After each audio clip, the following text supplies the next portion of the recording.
ನಮಸ್ಕಾರ. ಈ ನ್ಯೂಸ್ ಟಿವಿಯ ಸ್ಪೀಡ್ ನ್ಯೂಸ್ಗೆ ಸ್ವಾಗತ. ನಾನು ಲೋಕೇಶ್.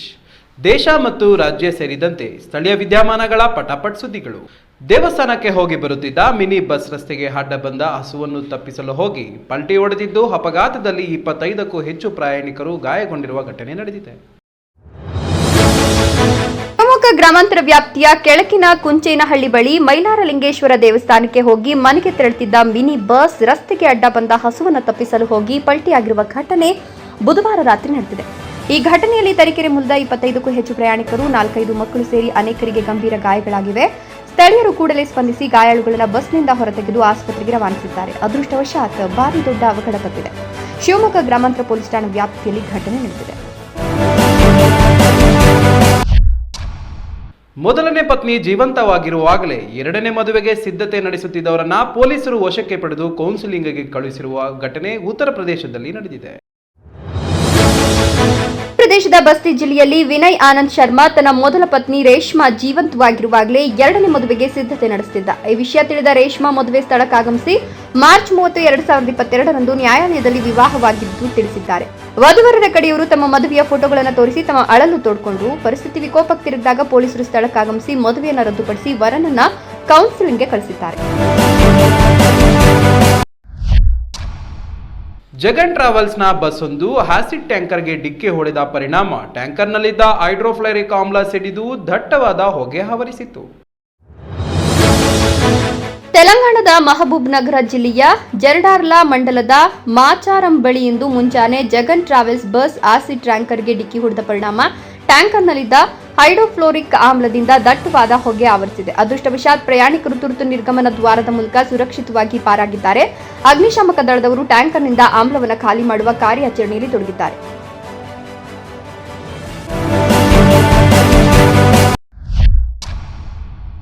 ಐದು ವರ್ಷದ ಬಾಲಕನೋರ್ವ ಅಪಾರ್ಟ್ಮೆಂಟ್ನ ತನ್ನ ಮಹಡಿ ಮನೆಗೆ ಹೋಗುವ ವೇಳೆ ಲಿಫ್ಟ್ನಲ್ಲಿ ಸಿಲುಕಿ ಸಾವನ್ನಪ್ಪಿರುವ ಘಟನೆ ತೆಲಂಗಾಣದಲ್ಲಿ ಸಂಭವಿಸಿದೆ.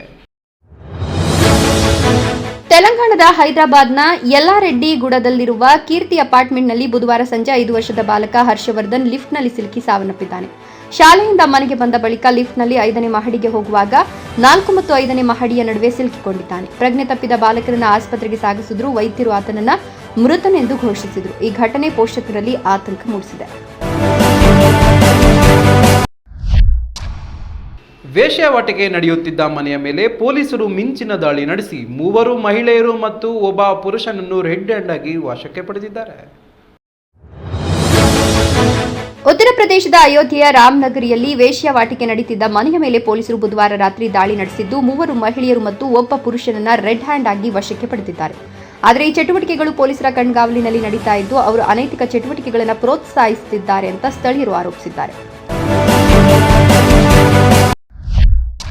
ಸತತ 10ನೇ ಬಾರಿಗೆ ಬಿಹಾರದ ಮುಖ್ಯಮಂತ್ರಿಯಾಗಿ ನಿತೀಶ್ ಕುಮಾರ್ ಪ್ರಮಾಣ ವಚನ ಸ್ವೀಕರಿಸಿದ್ದು, ಈ ಸಂದರ್ಭದಲ್ಲಿ ಕೇಂದ್ರ ಗೃಹ ಸಚಿವ ಅಮಿತ್ ಶಾ ಸೇರಿದಂತೆ ಹಲವು ಗಣ್ಯರು ಹಾಜರಿದ್ದರು. ಬಿಹಾರದಲ್ಲಿ ನಿತೀಶ್ ಕುಮಾರ್ ಅವರು ಸತತ 10ನೇ ಬಾರಿಗೆ ಮುಖ್ಯಮಂತ್ರಿಯಾಗಿ ಇಂದು ಪ್ರಮಾಣ ವಚನ ಸ್ವೀಕರಿಸಿದ್ದಾರೆ. ಪಾಟ್ನಾದ ಗಾಂಧಿ ಮೈದಾನದಲ್ಲಿ ನಡೆದ ಸಮಾರಂಭದಲ್ಲಿ ಉಪಮುಖ್ಯಮಂತ್ರಿಗಳಾಗಿ ಸಾಮ್ರಾಟ್ ಚೌಧರಿ ಮತ್ತು ವಿಜಯ್ ಕುಮಾರ್ ಸಿನ್ಹಾ ಕೂಡ ಪ್ರಮಾಣ ವಚನ ಸ್ವೀಕರಿಸಿದ್ದಾರೆ. ಈ ಸಂದರ್ಭದಲ್ಲಿ ಕೇಂದ್ರ ಗೃಹ ಸಚಿವ ಅಮಿತ್ ಶಾ, ಬಿಜೆಪಿ ರಾಷ್ಟ್ರೀಯ ಅಧ್ಯಕ್ಷ JP Nadda, UP CM Yogi Adityanath, Maharashtra CM Devendra Fadnavis, Andhra Pradesh CM N Chandrababu Naidu, Gujarat CM Bhupendra Patel ಸೇರಿದಂತೆ ಹಲವು ಹಿರಿಯ ಎನ್ಡಿಎ ನಾಯಕರು ಉಪಸ್ಥಿತರಿದ್ದರು. ಶಬರಿಮಲೆ ದೇವಸ್ಥಾನಕ್ಕೆ ಬರುವ ಭಕ್ತರ ದಂಡು ಗಣನೀಯವಾಗಿ ಹೆಚ್ಚಾದ ಹಿನ್ನೆಲೆಯಲ್ಲಿ ಕೇರಳ ಹೈಕೋರ್ಟ್ ಸೂಚನೆ ನೀಡಿದೆ. ಸ್ಪಾಟ್ ಬುಕಿಂಗ್ ಅನ್ನು 5,000ಕ್ಕೆ ಸೀಮಿತಗೊಳಿಸಲಾಗಿದೆ. ಶಬರಿಮಲೆ ದೇವಾಲಯದಲ್ಲಿ ಮಂಡಲ ಮಕರವಿಳ್ಳಿಕ್ಕು ಯಾತ್ರೆ ಆರಂಭವಾಗಿದ್ದು ಭಕ್ತರ ಒಳಹರಿವು ಹೆಚ್ಚಾಗಿದ್ದು ಕಾಲ್ತುಳಿತ ಉಂಟಾಗಿದೆ. ಈ ನಿಟ್ಟಿನಲ್ಲಿ ಕೇರಳ ಹೈಕೋರ್ಟ್ ಸೂಚನೆಯೊಂದನ್ನು ನೀಡಿದ್ದು ಸ್ಪಾಟ್ ಬುಕಿಂಗ್ 5,000ಕ್ಕೆ ಸೀಮಿತಗೊಳಿಸಿದ್ದು, ಅಷ್ಟೇ ಅಲ್ಲದೆ ದಿನದ ದರ್ಶನ ಮಿತಿಯನ್ನ 75,000ಕ್ಕೆ ಇಳಿಸಿದೆ. ನ್ಯಾಯಮೂರ್ತಿ ರಾಜ ವಿಜಯ ರಾಘವನ್ ಮತ್ತು ನ್ಯಾಯಮೂರ್ತಿ ಕೆವಿ ಜಯಕುಮಾರ್ ಅವರನ್ನೊಳಗೊಂಡ ವಿಭಾಗೀಯ ಪೀಠವು ಸ್ಪಾಟ್ ಬುಕಿಂಗ್ ಮೂಲಕ ತೀರ್ಥಯಾತ್ರೆಗೆ ಭೇಟಿ ನೀಡಿದವರ ಸಂಖ್ಯೆ ದಿನಕ್ಕೆ 30,000 ದಾಟಿದೆ ಅಂತ ಗಮನಿಸಿತು. ಇದು ಹಿಂದಿನ 20,000 ಮಿತಿಯನ್ನ ಮೀರಿದೆ. ಗಣಿ ಅಧಿಕಾರಿ ವಾಹನವನ್ನು ನೋಡಿ ಭಯಗೊಂಡ ಟಿಪ್ಪರ್ ಚಾಲಕ ಓಡಿ ಹೋಗಲು ಯತ್ನಿಸಿದ ವೇಳೆ ಎದುರಿನಿಂದ ಬಂದ ಕಾರು ಡಿಕ್ಕಿ ಹೊಡೆದು ಟಿಪ್ಪರ್ ಚಾಲಕ ಸ್ಥಳದಲ್ಲೇ ಸಾವನ್ನಪ್ಪಿರುವ ಘಟನೆ ಚಿಕ್ಕಬಳ್ಳಾಪುರ ತಾಲೂಕಿನ ನಂದಿ ಕ್ರಾಸ್ ಬಳಿ ಈ ಹೃದಯ ವಿದ್ರಾವಕ ಘಟನೆ ನಡೆದಿದೆ. ಗಣಿ ಅಧಿಕಾರಿ ವಾಹನವನ್ನು ನೋಡಿ ಭಯಗೊಂಡ ಟಿಪ್ಪರ್ ಚಾಲಕ ಓಡಿ ಹೋಗಲು ಯತ್ನಿಸಿದಾಗಲೇ ಎದುರಿನಿಂದ ಬಂದ ಕಾರು ಡಿಕ್ಕಿ ಹೊಡೆದು ದುರ್ಮರಣವನ್ನಪ್ಪಿದ ಘಟನೆ ನಂದಿ ಕ್ರಾಸ್ ಬಳಿ ನಡೆದಿದೆ. ಚಿಕ್ಕಬಳ್ಳಾಪುರ ತಾಲೂಕಿನ ನಂದಿ ಕ್ರಾಸ್ ಬಳಿ ಇರುವ ಕೃಷ್ಣ ಕನ್ವೆನ್ಷನ್ ಸೆಂಟರ್ ಹತ್ತಿರ ಈ ದುರಂತ ನಡೆದಿದ್ದು, ರಾಯಚೂರು ತಾಲೂಕು ಲಿಂಗಸೂರಿನ 35 ವರ್ಷದ ರಮೇಶ್ ಎಂಬ ಟಿಪ್ಪರ್ ಚಾಲಕ ಸಾವನ್ನಪ್ಪಿದ್ದಾನೆ. ಪೊಲೀಸರು ತಮ್ಮ ಮಾನಸಿಕ ಮತ್ತು ದೈಹಿಕ ಆರೋಗ್ಯ ದೃಷ್ಟಿಯಿಂದ ವಾರ್ಷಿಕ ಕ್ರೀಡಾಕೂಟದಲ್ಲಿ ಉತ್ಸಾಹದಿಂದ ಭಾಗವಹಿಸಿ. ತಮ್ಮ ಮಾನಸಿಕ ಮತ್ತು ದೈಹಿಕ ಆರೋಗ್ಯ ದೃಷ್ಟಿಯಿಂದ ವಾರ್ಷಿಕ ಕ್ರೀಡಾಕೂಟದಲ್ಲಿ ಉತ್ಸಾಹದಿಂದ ಭಾಗವಹಿಸಿ ನವಚೈತನ್ಯದಿಂದ ಕರ್ತವ್ಯಕ್ಕೆ ಮರಳಿ ಬನ್ನಿ ಅಂತ ಕೋಲಾರ ಜಿಲ್ಲಾಧಿಕಾರಿ ಡಾಕ್ಟರ್ ಎಂಆರ್ ರವಿ ಕರೆ ಕೊಟ್ಟರು.